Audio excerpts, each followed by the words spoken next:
নমস্কার। আপনারা ইতিমধ্যে সবাই মোটামুটি অবগত আছেন যে মহামান্য সুপ্রিম কোর্ট কিছুক্ষণ আগে কলকাতা হাইকোর্টের যে রায় ছিল এসএসসি 2016 মামলাতে, সেই রায়টাকেই বহাল রেখেছেন। অর্থাৎ প্রায় 26,000, 25,900 সামথিং বোধহয় সংখ্যাটা, প্রায় 26,000 লোকে পুরো প্যানেলটাকে বাতিল করে দিয়েছেন। এই বাতিল করার কারণ কি? কারণ একটাই, সরকারি দুর্নীতি। সরকারের দুর্নীতি নয়, সরকারি দুর্নীতি। মমতা ব্যানার্জি সরকার দুর্নীতিকে এমন একটা পর্যায়ে নিয়ে গেছে, এমন একটা শিল্পের মতো জায়গায় নিয়ে গেছে, যেখানে প্রতিটা ক্ষেত্রে, রাজ্য সরকারের নিয়োগের প্রতিটা ক্ষেত্রে দুর্নীতি আর নিয়োগ একদম ওতপ্রোতভাবে জড়িয়ে রয়েছে। 2016 রায় আজকে এসছে, এরপর 2014 প্রাইমারি টেট নিয়েও মামলা চলছে, সেখানে সংখ্যাটা আরও বেশি, প্রায় 60,000 মতো। এই সরকারি দুর্নীতির জন্যে চাকরি যাচ্ছে প্রায় 26,000 লোকের। এর মধ্যে অনেক যোগ্য প্রার্থীও রয়েছেন, বহু যোগ্য প্রার্থী রয়েছেন, কিন্তু তাদের যোগ্যতা পরিমাপ করার, তাদের যোগ্যতা যাচাই করার আর কোনো রকম সুযোগ সরকার এবং সরকারের যে বিভিন্ন প্রতিষ্ঠান রয়েছে তারা রাখেনি। ফলে আদালতের কাছে কোনো রকম বিকল্প ছিল না যেটা দিয়ে যাচাই করা যায় যে কে যোগ্য আর কে অযোগ্য। ফলত প্রত্যেকটি নিজেদের চাকরি খোয়াতে হচ্ছে। দুর্ভাগ্যজনক, কিন্তু পশ্চিমবঙ্গ সরকারের বর্তমান যা নীতি সেটা হচ্ছে দুর্নীতি, আর কিছু নয়, এবং তারই ফল ভুগছে রাজ্যবাসীরা। এবং এটা এখানেই শেষ নয়, ওবিসি কেসেও একই রকম ফলাফল দেখা যাবে।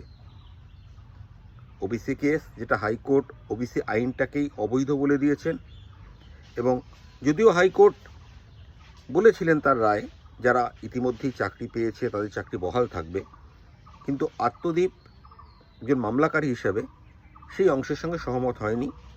ফলে আমরা সেটাকে চ্যালেঞ্জ করেছি সুপ্রিম কোর্টে, এবং সেখানে আমরা অবৈধ আইনের বলে যেসব চাকরি প্রার্থীরা চাকরি পেয়েছেন, ওবিসি এ এবং ওবিসি বি, তাদের চাকরি বাতিল করে তাদের চাকরি থেকে খারিজ করার আবেদন আমরা সুপ্রিম কোর্টে রেখেছি।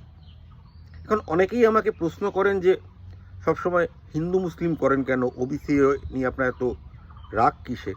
হিন্দু মুসলিম আমি করিনি, হিন্দু মুসলিম করেছিল মমতা ব্যানার্জি সরকার।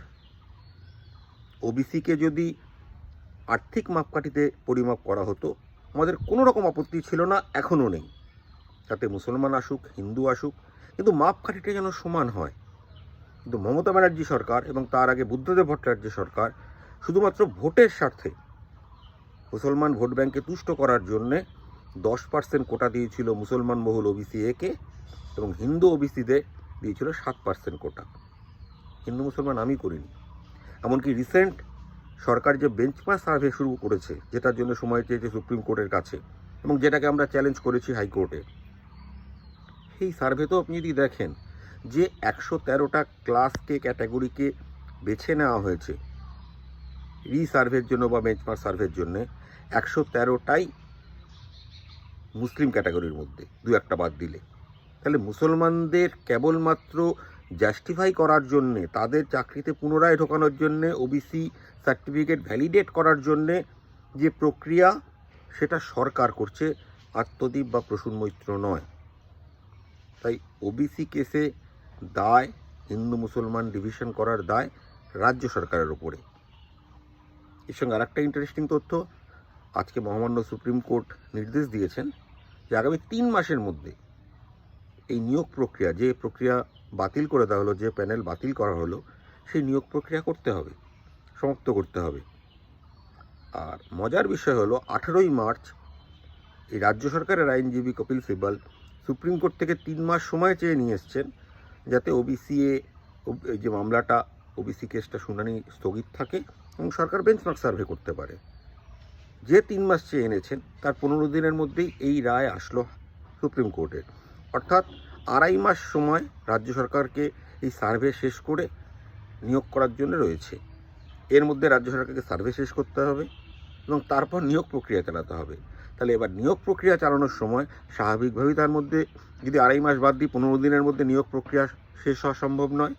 তার মানে এবার রাজ্য সরকারকে যেতেই হবে ওবিসি আইদার 2010-এর আগের ওবিসিকে মাপদণ্ড রাখতে হবে, অথবা ওবিসি ক্যাটাগরিকে বাদ দিয়ে নিয়োগ করতে হবে।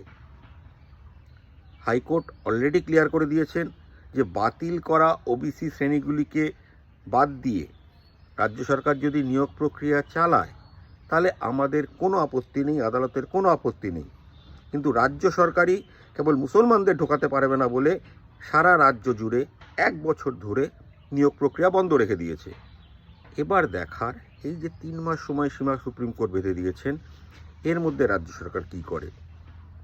তারা তো এবার কাঁদুনি গাইতে পারবে না, কারণ সুপ্রিম কোর্ট বলেছে 3 মাসের মধ্যে শেষ করতে হবে, এবং 3 মাসের মধ্যে ওবিসি ডিটারমাইনও হবে না।